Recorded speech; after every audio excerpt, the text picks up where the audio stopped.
First things first, quick little update on channel business, then we're going to get into Chris Cuomo.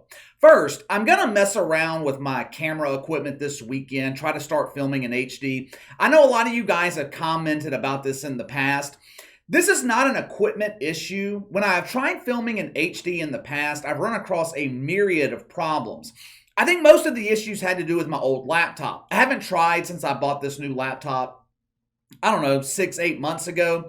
So I'm going to work on that this weekend. Hopefully by Sunday or Monday, I will be in HD. Second, I am about to completely overhaul the design of the channel in terms of the graphics and the video overlays. I had a successful YouTuber reach out to me a couple of weeks ago offering to help me, so I took him up on his offer. The aesthetics, the thumbnails, the look of the channel, all things that I don't like doing. I always went into this with the mindset of if my content is good enough, people are going to watch.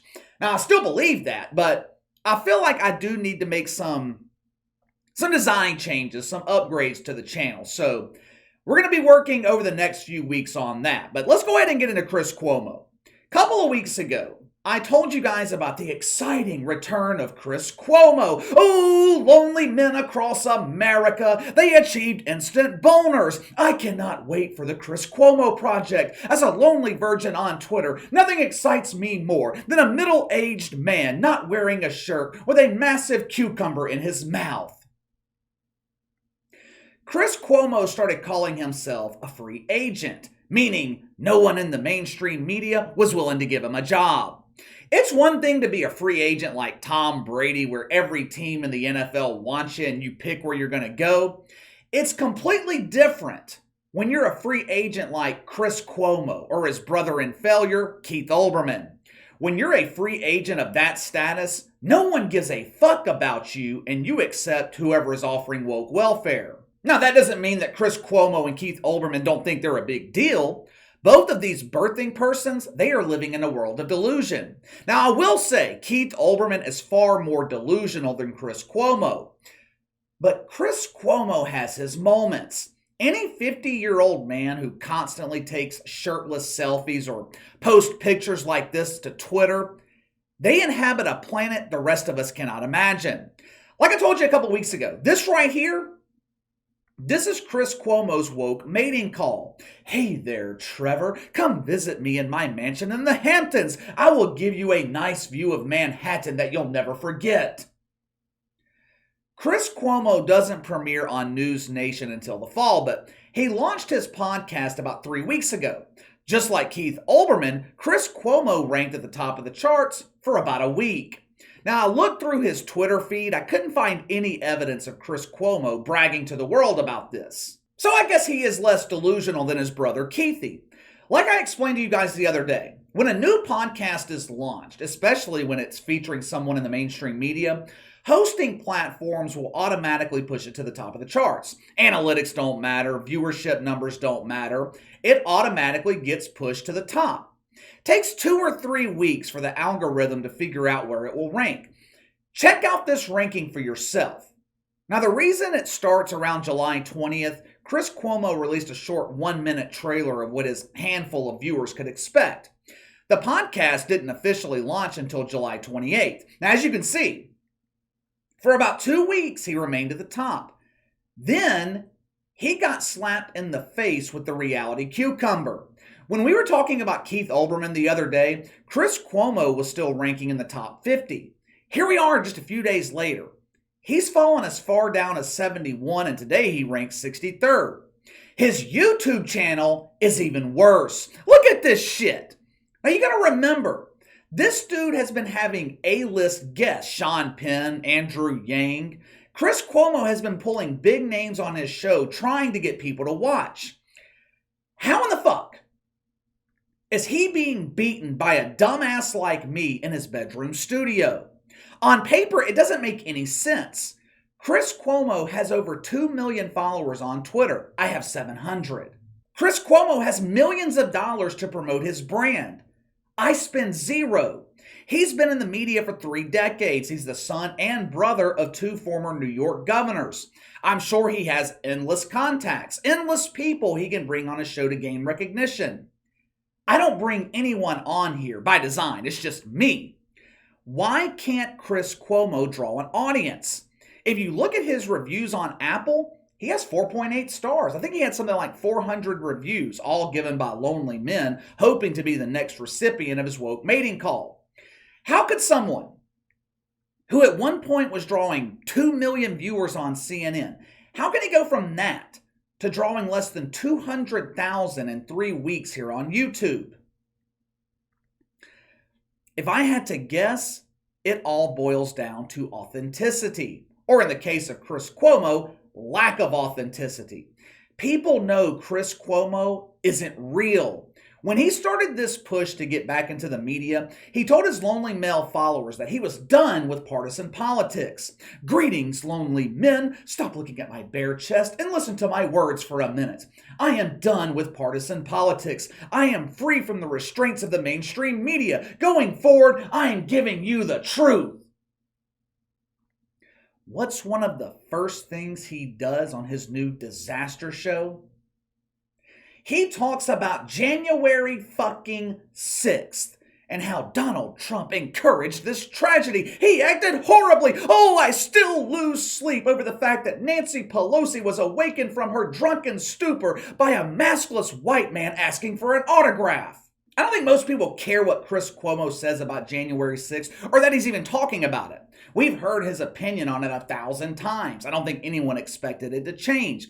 But when you tell people that you're different, when you promote yourself as being different than you were in the past, when you tell people you're no longer about partisan politics, then present them with the same bullshit, it ruins what little credibility you had left.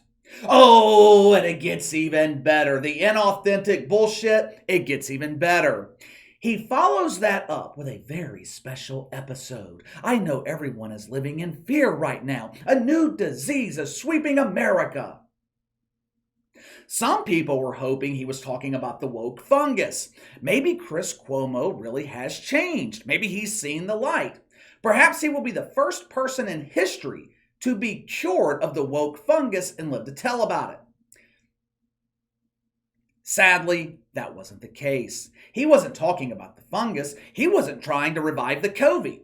Although my sources tell me he tried, but deacons at Woke United Methodist, they wouldn't let the Fauci lizard out of his cage. Chris Cuomo was warning his audience about a much scarier disease. Monkeypox. Monkeypox? No fucking wonder no one is watching this garbage. Do you know anyone worried about monkeypox? I damn sure don't, but Chris Cuomo is scared. Oh, he's so scared. Watch for yourself. When I was a kid, the scariest thing that I had ever heard of was initially called something named grid. Do you remember grid? Are you old enough? I hope not. If not, Google it.